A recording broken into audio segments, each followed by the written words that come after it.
ദൈനംദിന ആവശ്യങ്ങൾക്ക് പോലും വിദേശ വായ്പയ്ക്കായി യാചിക്കുന്ന പാകിസ്ഥാനിൽ ആഭ്യന്തര കലാപം രൂക്ഷം. ഭക്ഷണം ഉൾപ്പെടെയുള്ള അവശ്യ സാധനങ്ങൾക്ക് വേണ്ടി ജനങ്ങൾ തെരുവിൽ പ്രക്ഷോഭത്തിലാണ്. രാജ്യത്തിന്റെ അതിർത്തി പ്രവിശ്യകളിൽ സർക്കാർ വിരുദ്ധ പ്രക്ഷോഭവും ശക്തം. പാക് സേനയുമായി നിരന്തര പോരാട്ടത്തിനൊടുവിൽ ബലൂചിസ്ഥാൻ പ്രവിശ്യയുടെ തലസ്ഥാനമായ ഖ്വറ്റ ബലൂച്ച് വിമോചന സായുധ സംഘം നിയന്ത്രണത്തിലാക്കിയതായി റിപ്പോർട്ടുണ്ട്. വടക്കു പടിഞ്ഞാറൻ പ്രവിശ്യയായ ഖൈബർ പക്തൂൻഖ്വയിൽ പാകിസ്ഥാൻ താലിബാൻ പാക് ഭരണകൂടത്തിനെതിരെ ആക്രമണം ശക്തമാക്കി. മുൻ പ്രധാനമന്ത്രി ഇമ്രാൻഖാനെ മോചിപ്പിക്കണമെന്നാവശ്യപ്പെട്ട് പ്രതിഷേധം നടത്തുന്ന തെഹ്രികെ ഇൻസാഫ് പാർട്ടിയിലെ ആയിരക്കണക്കിന് പ്രവർത്തകർ സുരക്ഷാ സേനയുമായി പലയിടത്തും ഏറ്റുമുട്ടുന്നു. പൌരന്മാർക്ക് കൊടുക്കുന്നതിന്റെ 2 ഇരട്ടി സുരക്ഷ നൽകിയിട്ടും പാലൂട്ടി വളർത്തിയ ഭീകര നേതാക്കൾ കൊല്ലപ്പെട്ടത് പാക് ഭരണകൂടത്തെ ആഭ്യന്തര സമ്മർദ്ദത്തിലാക്കി. ഇന്ത്യയിൽ നിന്ന് ഏറ്റ തിരിച്ചടികളിൽ സ്വന്തം ജനങ്ങൾക്ക് മുന്നിൽ തല താഴ്ത്തേണ്ട അവസ്ഥയിലായ പാക് സൈന്യത്തിലും ഭിന്നത രൂക്ഷമാണ്. സൈനിക മേധാവി അസിം മുനീറിന്റെ രാജി ആവശ്യപ്പെട്ട് സൈന്യത്തിൽ ഉന്നതരുടെ നീക്കം നടക്കുന്നതായി റിപ്പോർട്ടുണ്ട്. പിറവിയെടുത്ത കാലം മുതൽ രാഷ്ട്രീയ സാമ്പത്തിക അരക്ഷിതാവസ്ഥയുടെ ഇരയായ പാകിസ്ഥാന് ഇപ്പോഴത്തെ ആഭ്യന്തര പ്രതിസന്ധികൾ തരണം ചെയ്യാനാകുമോ എന്ന ആശങ്ക പങ്കുവയ്ക്കുകയാണ് രാജ്യാന്തര നിരീക്ഷകർ.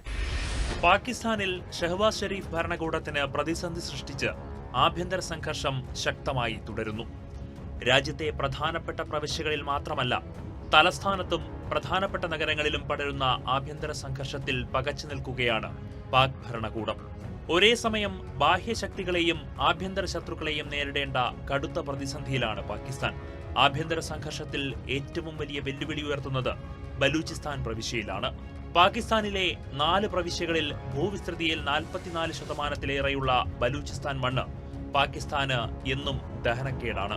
പാകിസ്ഥാന്റെ തെക്കു പടിഞ്ഞാറ് ഭാഗത്ത് സ്ഥിതി ചെയ്യുന്ന പ്രവിശ്യയാണ് ബലൂചിസ്ഥാൻ.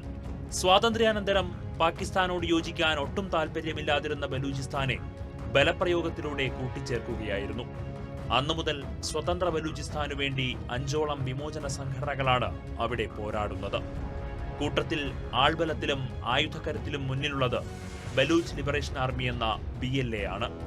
പാകിസ്ഥാൻ സർക്കാരിനെതിരെ എന്നും വെല്ലുവിളി ഉയർത്തുന്ന BLA കഴിഞ്ഞയാഴ്ച നടത്തിയ സ്വാതന്ത്ര്യ പ്രഖ്യാപനം നിലവിലെ സാഹചര്യത്തിൽ പാകിസ്ഥാൻ സർക്കാരിന് ഇരട്ടി പ്രഹരമായി.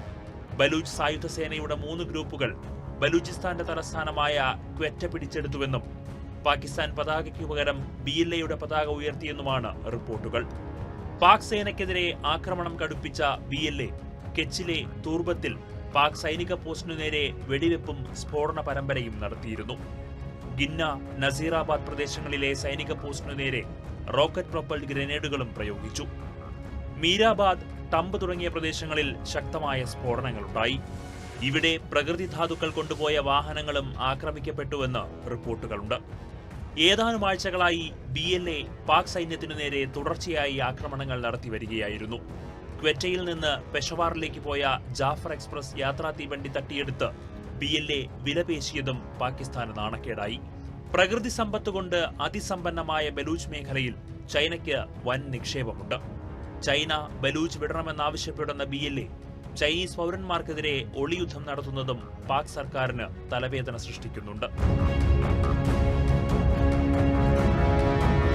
അതിനിടെ വടക്കു പടിഞ്ഞാറൻ പ്രവിശ്യയായ ഖൈബർ പക്തൂൻഖ്വയിൽ പാകിസ്ഥാൻ താലിബാൻ പാക് ഭരണകൂടത്തിനെതിരെ ആക്രമണം ശക്തമാക്കി.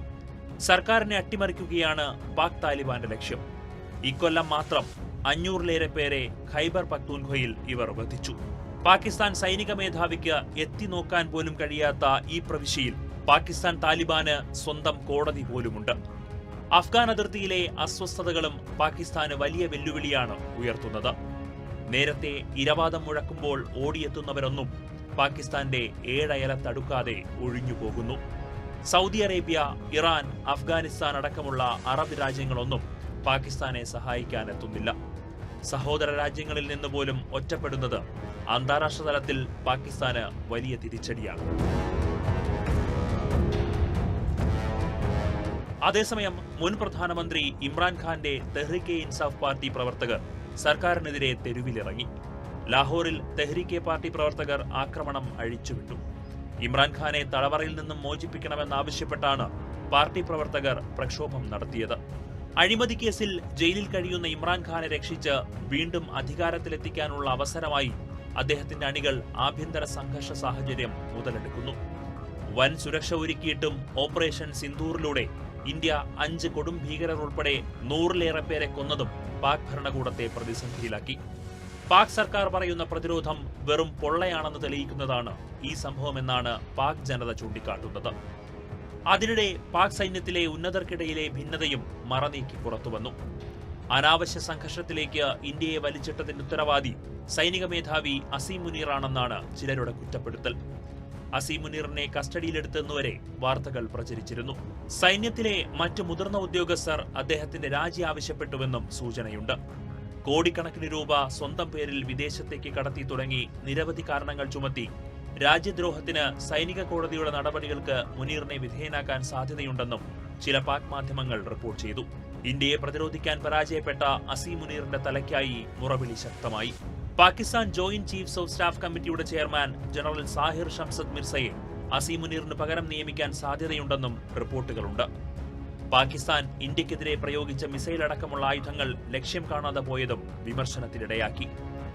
90% ആയുധങ്ങളും പാകിസ്ഥാൻ ചൈനയിൽ നിന്നാണ് വാങ്ങുന്നത്. ആ നിലയ്ക്ക് ചൈനീസ് നിർമ്മിത ആയുധങ്ങളുടെ പരാജയമായും പാകിസ്ഥാനിലെ മാധ്യമങ്ങളും ജനങ്ങളും ഇതിനെ കാണുന്നു. പാക് പ്രധാനമന്ത്രി ഷഹബാസ് ഷെരീഫിനെതിരായ ട്രോൾ പൂരവും പാകിസ്ഥാനിലെ സമൂഹ മാധ്യമങ്ങളിൽ നിറയുന്നു. ഇന്ത്യയുടെയും രാജ്യത്തിനുള്ളിലെയും തിരിച്ചടികളെ നേരിടാൻ കഴിയാത്ത, ആത്മവിശ്വാസമില്ലാത്ത ദുർബലനാണ് ഷെരീഫ് എന്നാണ് സമൂഹ മാധ്യമങ്ങളിൽ പാക് പൗരന്മാരുടെ വിമർശനം.